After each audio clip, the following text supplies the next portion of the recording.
Olá pessoal, sejam todos bem-vindos ao nosso encontro de hoje. E na nossa aula de hoje nós vamos dar prosseguimento às oficinas para as Olimpíadas de Língua Portuguesa.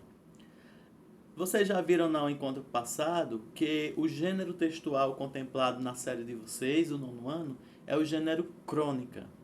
E nesse encontro que a gente teve, nós vimos algumas características que são primordiais para esse tipo de texto, esse gênero textual. Então a gente vai recapitular, vai dar uma revisada nessas características para a gente dar prosseguimento à oficina que é o assunto desta aula. Então, o gênero crônica, a primeira característica dele que a gente viu é que ele é um texto de narração, é um texto narrativo, ou seja, é um texto onde se conta uma história. Nós vimos também que ele é uma narrativa curta. Ele é uma narrativa curta em relação a outros gêneros, como por exemplo o romance, a novela, que são gêneros mais extensos, com mais elementos, mais densos, com muitos personagens, com muitas situações envolvidas, acontecem em muitos outros espaços diferentes, certo? Já na crônica não, nós temos elementos bastante reduzidos, nós temos poucos personagens, o espaço é bastante reduzido, acontece em um lugar só, o tempo também é bastante reduzido, certo? E em relação aos personagens, às vezes a crônica nem aparece nenhum personagem. Às vezes a crônica é apenas contando uma situação onde não há personagens envolvidos, certo? Nós vimos também que na crônica a linguagem ela é bastante sucinta, é uma linguagem simples, de fácil compreensão, que às vezes imita até o linguajar das pessoas comuns, das pessoas que são os personagens daquela crônica, daquela história, certo? E os personagens, a característica deles é justamente essa, são pessoas comuns, pessoas do dia a dia, pessoas reais, diferente do conto, né? Que é uma narrativa fictícia. Ou seja, outra característica da crônica é que ela não é ficção. Ela é uma narrativa baseada em elementos reais, situações reais que poderia ter acontecido ou que realmente aconteceu. Personagens que são construídos próximos à nossa realidade, com características de pessoas comuns, como nós somos. Diferente, novamente, do conto, né? Onde nós temos princesas, dragões, bruxas, fadas, são elementos e personagens fictícios que não existem. Então, outra característica da crônica é essa: é baseado em elementos reais, seja em memórias ou situações que você vivenciou como autor. Nós vimos também que nós temos o narrador, já que é um texto narrativo, e ele pode ser narrado em primeira ou em terceira pessoa. Se ele é narrado em primeira pessoa, o autor se coloca como personagem daquela situação. Se ele for narrado em terceira pessoa, o narrador se coloca como observador daquela situação. Então, nós vimos também que, em relação ao tom que é empregado no texto, na crônica, ele pode ter um tom de humor, onde a intenção do autor é trazer risos para o leitor, narrando uma situação engraçada que ele vivenciou, que ele presenciou, ou pode ter um tom crítico. Ele traz uma crítica social e o texto passa a ser um texto mais reflexivo, onde o leitor vai refletir sobre aquela situação, aquela história que foi contada. Então isso fica a critério do autor do texto, se ele vai querer fazer uma crônica de humor ou uma crônica mais crítica, mais politizada, digamos assim. Bom, agora nós vamos fazer a leitura de uma crônica. E no final vocês vão poder ao prestar atenção, ao ler comigo, perceber o tom que foi utilizado pelo autor. Se foi um tom crítico ou se foi um tom mais humorado, de humor. Observem também as outras características de uma crônica, questão de personagens, de tempo, de espaço, o narrador, se é uma situação que pode acontecer com alguém, se pode acontecer com você, por exemplo, ou com um personagem que foi citado na história.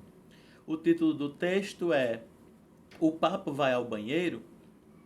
Então nós vamos ficar agora com a leitura desse texto e daqui a pouco a gente volta para pensar um pouco sobre ele. O Papa vai ao banheiro. Autor do texto, Tiago Germano. No terceiro mês do catecismo, o padre nos deu a chance esperada. Depois de 12 semanas de aulas e de leituras bíblicas, tão pouco frequentadas quanto pouco entendidas, podíamos perguntar o que quiséssemos. Fui o primeiro a erguer o braço. O padre, encanecido, pediu que eu me levantasse. Com a coragem que hoje, nos eventos de que participo, procuro, mas não acho, arranquei do fundo da alma a dúvida atordoante. Padre, o Papa vai ao banheiro? A morte de João Paulo II, em meio à comoção mundial gerada pelo seu funeral em 2005, me trouxe de volta essa lembrança distante. Junto com ela, o medo que eu sentia na infância daquele homem do quadro que minha avó conservava pendurado ao lado da imagem de Jesus. Eu não sabia a diferença entre Jesus e Deus. Minha avó tentou me explicar que Jesus não era Deus, mas que também podia ser, que foi humano por 33 anos, mas que depois que morreu, virou uma pomba. Nesse dia, descobri que o Papa tinha um Papa móvel, o que fazia dele quase um herói de história em quadrinhos. E que, se o Papa comia, ele também tinha que ir obrigatoriamente ao banheiro. A minha avó só não conseguiu me esclarecer porque João Paulo II lia os discursos tão devagar, como se não tivesse passado da alfabetização. Ele, que, segundo ela, era um dos homens mais inteligentes do mundo, sabia todas as línguas faladas por todos os povos. Na verdade, continuei com o medo brutal do Papa. Todos choravam quando se aproximavam dele. Nunca imaginei, por exemplo, o Papa jovem, até que vi uma foto dele um pouco mais novo do que eu era naquela época. Careca, como sempre, branco, como sempre, mas humano, sem a aura de santidade que tanto me assombrava. Décadas depois, quando o vi ali morto, estendido aos olhos da multidão, compreendi que a humanidade do Papa estava muito além das minhas cogitações infantis. Ainda hoje me pego imaginando o Papa no banheiro, as vestes santas despidas do corpo enorme e rio e riso, o riso proibido do catecismo. A última imagem que guardarei do Papa João Paulo II, o único e verdadeiro Papa da minha geração, é a de sua dor, que a igualou a cada ser humano neste planeta. Uma dor como a de Jesus, que era humano, mas que também era Deus, e que talvez também fosse ao banheiro, mas só de vez em quando. E então, gostaram dessa história? Gostaram desse texto, dessa crônica? Despertou alguma emoção em você? Que tipo de emoção esse texto despertou em você? Algum de vocês já vivenciou alguma situação parecida com a do personagem dessa crônica? Há algo que ficou difícil de compreender sobre o que foi dito, sobre o que foi contado? Ficou algo ainda que vocês não conseguem compreender? Tem humor ou tem crítica nessa crônica? O que é que vocês acham? Quem são os personagens que estão presentes? São muitos personagens? São poucos? E em relação ao autor, ele estava presente na história ou ele apenas contou a história?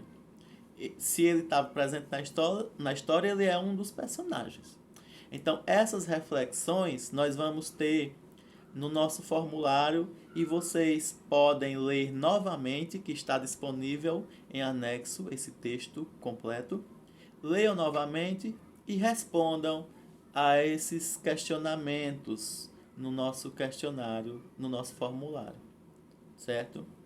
Então, hoje nós encerramos mais uma etapa dessa oficina, certo?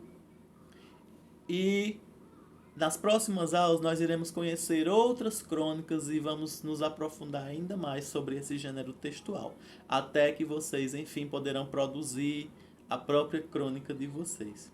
Então, não fiquem presos apenas a esses vídeos, procurem ler crônicas, busquem na internet, vejam leituras no YouTube de crônicas e aulas também explicativas sobre as características desse gênero textual.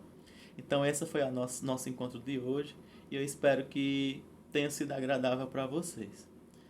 Então, até o próximo encontro. Abraço.